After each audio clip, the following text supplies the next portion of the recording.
সেই শত্রু যদি যেই হোক তাকে আমরা স্পেয়ার করব না। দ্বিতীয়ত হচ্ছে না, শত্রু আইডেন্টিফাইড না, we are open, we are looking for শত্রু।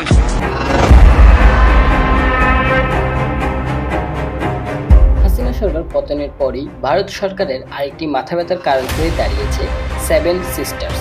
আর কেনই বা এর সাথে বর্তমান অন্তর্বর্তীকালীন সরকার ও লুৎফুজ্জামান বাবরের নাম আলোচনা আসছে।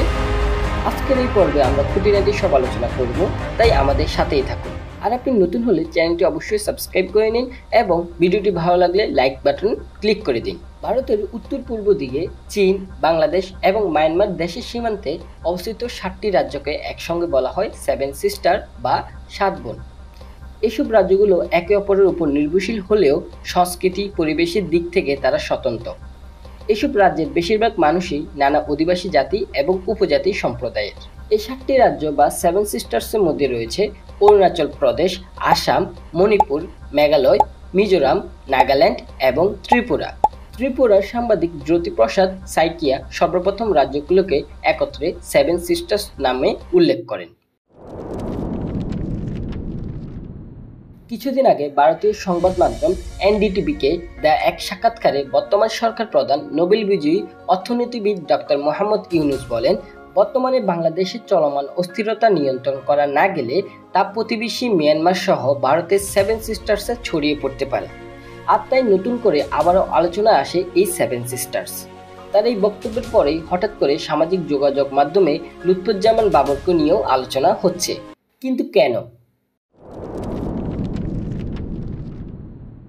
অনেকেই মনে করেন লুৎফুজ্জামান বাবর ভারত সরকারের কাছে একটা আতঙ্কের নাম।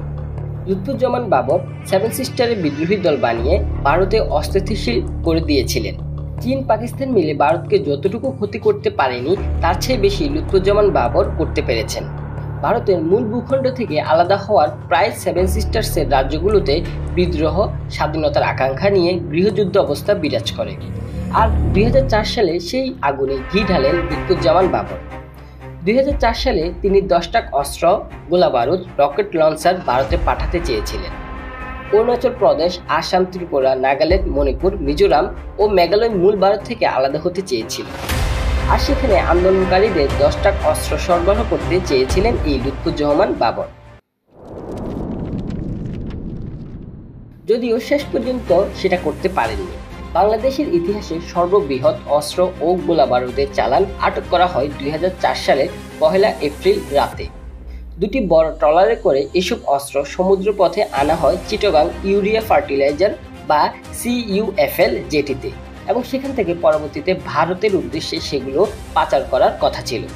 কিন্তু সেখান থেকে পরবর্তীতে সেগুলোকে আটক করা হয়। তৎকালীন স্বরাষ্ট্র প্রতিমন্ত্রী লুৎফুজ্জামান বাবর বলেছিলেন, চট্টগ্রামে আটককৃত 10 ট্রাক অস্ত্র ও গোলাবারুদ দেশের অভ্যন্তরে ব্যবহার ও নাশকতার জন্য আনা হয়েছে। আওয়ামী লীগের কথা সরাসরি উল্লেখ না করলেও তৎকালীন স্বরাষ্ট্র প্রতিমন্ত্রী বলেন, 30 এপ্রিলের মধ্যে তারা যেহেতু এই সরকারের পতন ঘটাতে বলেছে, তাতে এই বিষয়টি উড়িয়ে দেওয়া যায় না।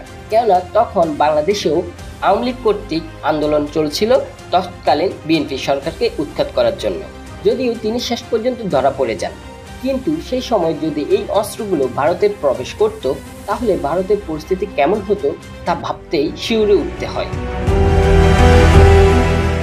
তিনি ছিলেন এমন একজন যিনি এমন সময় ভারতকে হুমকি দিয়েছিলেন যখন বাংলাদেশ থেকে কেউ এই ধরনের সাহস দেখায়নি। সেভেন সিস্টার্সকে স্টেপ সিস্টার বানানোর ক্ষমতা ছিল তার, এমনটাই মনে করেন অনেকে। 10 ট্রাক অস্ত্র মামলাটি হয়তো অনেকেই ভুলে গিয়েছেন, কিন্তু সেই সময় উদ্ধারকৃত 463টি বাক্সে ছিল অত্যাধুনিক সকল অস্ত্র। এসবের আনুমানিক মূল্য ছিল প্রায় 27,000 কোটি টাকা এবং এই অস্ত্রগুলো ধারণা করা হয় চীন থেকে আনা হয়েছে। সেই সময় লুৎফুজ্জামান বাবর ছিলেন ষষ্ঠ প্রতিমন্ত্রী এবং যদি সেই অস্ত্রগুলো ভারতে ঢুকত, তাহলে আজকের ভারতের সেভেন সিস্টার্স হয়তো অক্ষত থাকতো না। ভারত তখন নিজেদের নিরাপত্তা নিয়ে এতটাই ব্যস্ত হয়ে পড়তো যে আমাদের দেশের অভ্যন্তরীণ বিষয়ে হস্তক্ষেপ করার সাহস পেত না। ফলে হয়তো আমাদের দেশকেও 15 বছরের দুঃশাসন সহ্য করতে হতো না। আর তার সেই বিখ্যাত dialogue we are looking for শত্রুস আজও অনেকে ভুলতে পারেনি। না, শত্রু আইডেন্টিফাইড না, we are open, we are looking for শত্রু।